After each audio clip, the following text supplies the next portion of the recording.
Topic: Shriram का वनगमन और रावण वध, धर्म और करुणा की परम लीला। नमस्कार डिवाइन सीकर्स, आज हम सुनेंगे भगवान श्रीराम के वनगमन से लेकर रावण वध तक की अद्भुत कथा, जो केवल एक ऐतिहासिक प्रसंग नहीं बल्कि धर्म, त्याग और करुणा का अमर संदेश है। भाग 1: वनगमन। धर्म के लिए त्याग। अयोध्या के राजा दशरथ ने जब श्रीराम को राज्याभिषेक का आदेश दिया, तब पूरी अयोध्या उल्लास में डूब गई।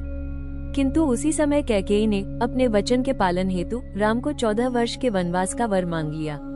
राजा दशरथ असहाय थे, पर श्रीराम ने बिना किसी विरोध के माता पिता के वचन की मर्यादा रखते हुए कहा, पितु वचन पर मम प्राण समर्पित हैं, मैं वन को ही अपना राज्य मानूंगा।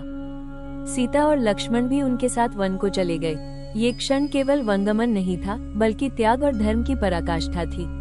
श्रीराम ने दिखाया, सत्ता से बड़ा है कर्तव्य, सुख से बड़ा है सत्य और जीवन से बड़ा है धर्म। भाग 2: वन जीवन और रावण से टकराव। वन में रहते हुए श्रीराम ने अनेक ऋषियों की रक्षा की, राक्षसों के अत्याचार का अंत किया और पवित्रता और मर्यादा का मार्ग बनाए रखा।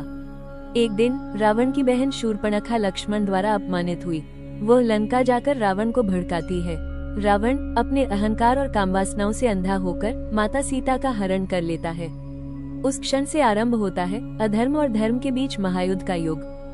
भाग 3: सीता की खोज और हनुमान का पराक्रम। सीता की खोज में श्रीराम ने वानरराज सुग्रीव से मित्रता की और हनुमान जी जैसे परम भक्त उनके सहयोगी बने।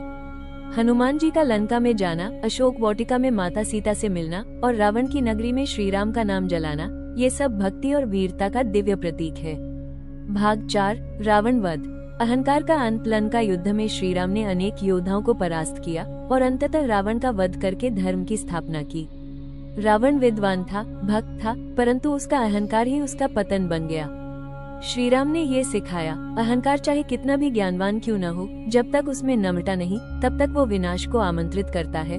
रावण वध के बाद श्रीराम ने न केवल सीता को वापस पाया, बल्कि संसार को ये दिखाया कि सच्ची विजय बाहरी नहीं, अंतर्मन की होती है। भाग 5: आध्यात्मिक संदेश। श्रीराम का वनगमन हमें सिखाता है, त्याग में ही सच्चा सुख है। उनकी लंका विजय हमें याद दिलाती है, धर्म सदैव विजयी होता है। और सबसे बड़ा संदेश, मर्यादा में रहकर भी भगवान बन सकते हैं, क्योंकि मर्यादा पुरुषोत्तम होना ही सबसे बड़ी साधना है।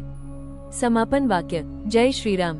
आपका हर कदम धर्म के प्रकाश में बढ़े, आपके जीवन का हर कार्य श्रीराम की मर्यादा का अनुसरण करे। अगर यह कथा आपके हृदय को छू गई, तो जय श्री राम लिखकर कमेंट करें और इस दिव्य संदेश को दूसरों तक पहुंचाएं।